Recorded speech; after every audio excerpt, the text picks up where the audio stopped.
দেশ থেকে পাচার হওয়া অর্থের কিছু অংশ ফেব্রুয়ারিতে ফিরিয়ে আনা সম্ভব বলে আশা প্রকাশ করেছেন অর্থ উপদেষ্টা ডক্টর সালেউদ্দিন আহমেদ।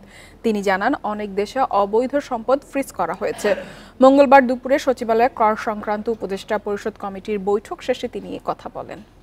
বান্ডেল থাকলে প্রতি সেনমানিতে টাকা বাঁচবে। বিকাশ সেনমানি বান্ডেল কিনে জিতুন প্রতি লেনদেনে।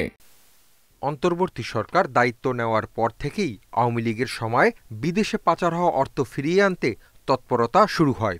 গঠন করা হয় টাস্কফোর্সও। সরকারের ১৩ মাস শেষ হলেও এখন পর্যন্ত ফেরত আসেনি কোনো টাকা।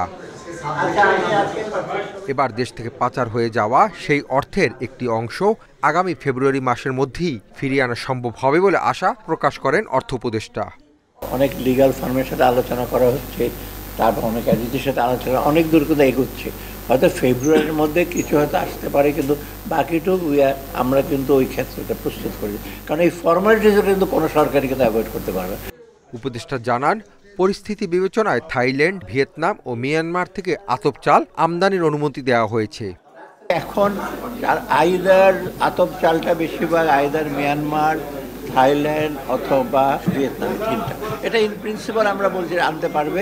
এখন এই যে আপনি টেন্ডার উপদেষ্টা দাবি করেন, বাজার ব্যবস্থা কিছুটা স্থিতিশীল। ব্যবসায়ীদের কারণে সরকারের চাহিদা অনুযায়ী সবকিছু হয়নি বলে মন্তব্য করেন। Hasif Mahmud Shah, independent news, Dhaka.